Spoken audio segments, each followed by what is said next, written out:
Dear friends, good morning on Friday the 12th of June and welcome to Friday Focus, our weekly update on general church news. Today I thought I'd let you know what the church staff have been doing during lockdown. Let's start with Claire, who has pastoral responsibility for the pastoral care of the whole church family. That's 250 of us. Well, she's been keeping in touch with the small group leaders who have pastoral responsibility for their members, but that leaves about 100 people who are not in small groups, many of whom are elderly and are on their own. They're being cared for and being phoned weekly by a network of pastoral carers who Claire is supporting. She also oversees home church and the production of print versions of the daily updates and Sunday sermons. She ran the Thy Kingdom Come week of prayer, and as a result, she's now recording a daily service of morning prayer. She contributes regularly to the 10 o'clock online service and the daily updates, and has started a new small group which she leads. On top of all this, she's managed to visit a number of people, delivering meals and supplies to those who need them, and she is the first to notice when one of us is a bit down, and she's the first to reach out to us. Jane has discovered a new gift as a children's TV presenter.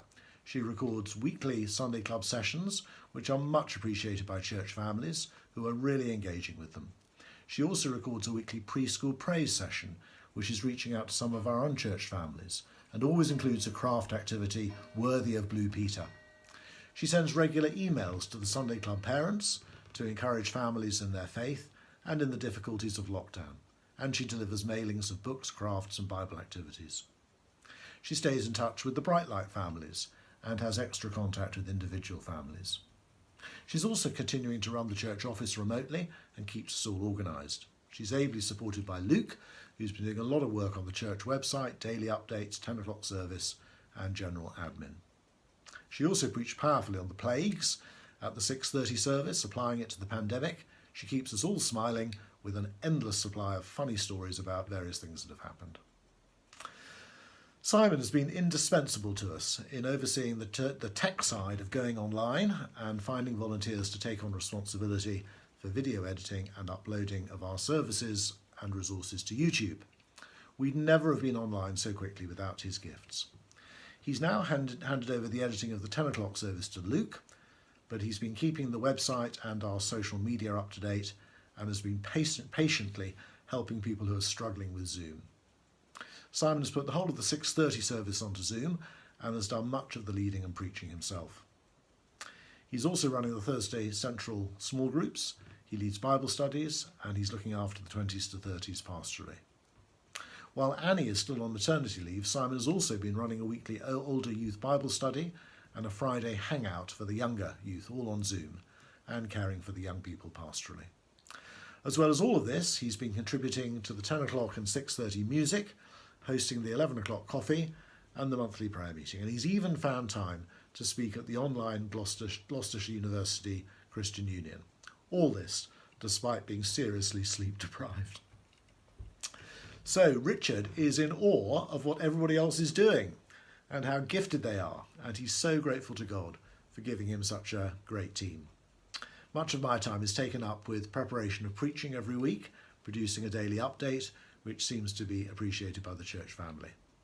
I meet with the church staff every morning and afternoon, and I try to keep everyone buoyant. We have a daily Bible study and prayer time, and we meet with the rest of the team, which is Jill and Luke and Sarah, on a Wednesday morning. I meet with the church wardens every other week and the standing committee every month.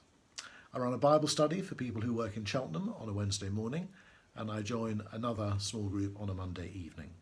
And I've just started running the Alpha course on Wednesday evenings, and I've helped out at the Saturday Kitchen, which is a great privilege. I've given online lectures at Wycliffe Hall and Oak Hill Theological College, and I've attended various webinars for church leaders, helping us to respond to the challenges of the pandemic, and I've continued to serve as a governor of a couple of local schools. So, as you can see, the church team have been working exceptionally hard over the last few months, and so I'm very pleased that everyone's had some time off in the last few weeks. As I said at the prayer meeting, the Lord has helped us wonderfully in the response phase of the pandemic. As we're about to enter the recovery phase, there are going to be new and I think probably greater challenges, but I'm confident that with his help and with the great team that we've got, the church is in a good place to move forward and to make the most of all the new opportunities. God bless you.